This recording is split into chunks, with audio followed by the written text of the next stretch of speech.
Happen is getting ready for another month of Happen Halloween that you won't want to miss. So stay tuned because things are going to get a little spooky.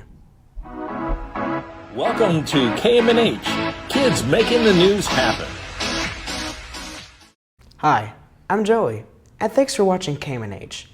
As we tape this episode, Hurricane Helene is making her way through the tri-state and leaving lots of rain and wind, lightning and thunder you might just hear throughout this broadcast.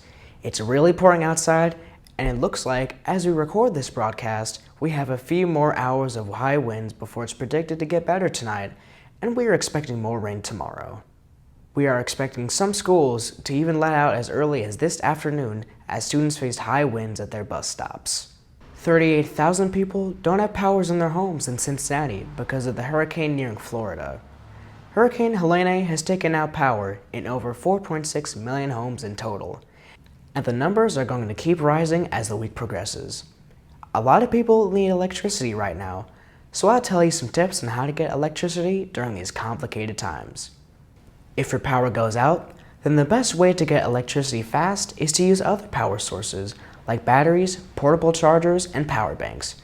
Batteries can help charge your flashlights when it gets dark, and power banks can charge any of your electronic devices and could be used when you're traveling or even camping.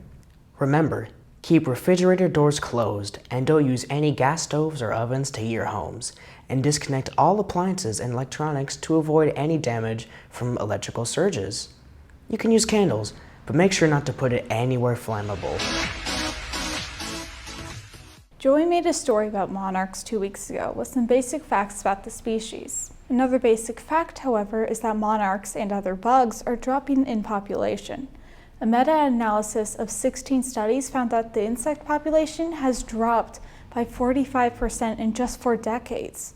Monarch overwintering, a technique used by Lepidoptera to make it through the winter, akin to hibernation, has risen from between 35 and 49% to a 58% seasonal decrease. The losses from overwintering are likely due to the extreme weather conditions that are caused by global warming. But global warming isn't the only problem causing the 45% drop. Pesticides are the biggest contributor to the poisoning of pollinators. They spread through the air to bees' colonies from just one bee and through water sources pollinators land on or drink from. So for those using pesticides, make sure to check pollinator.org on how to safely use them and keep monarchs and other bugs around. Earlier this season, I posted an episode on why heirloom tomatoes are so good. And as I promised, I'm back from that episode as we celebrate this season's favorite heirloom tomato.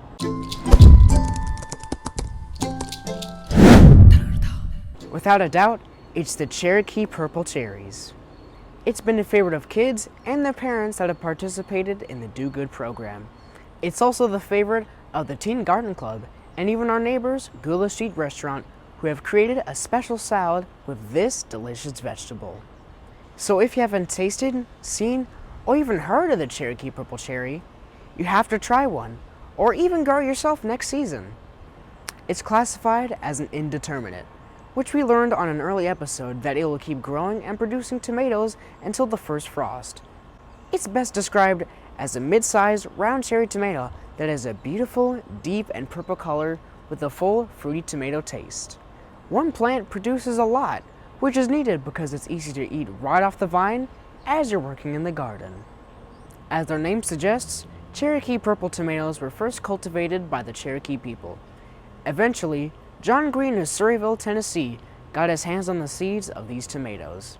In 1990, Green sent a packet of these seeds along with a handwritten note stating that they contained excellent tomatoes, which had been gifted to a woman by your neighbors, presumably the Cherokee Native Americans.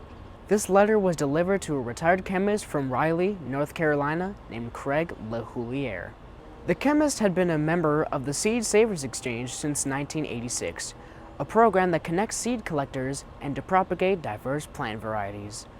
This tomato has become one of the most popular heirloom varieties, and as soon as you taste it, you'll know why. Thanks to Funky's Greenhouse and Cincinnati State Horticultural Program for providing us with heirlooms, including our favorite seeds this season. And we all agree that the Cherokee Purple Cherries will be back in the Do Good Garden next year. And make sure to always like and subscribe so you don't miss a broadcast of KMNH, and thumbs up.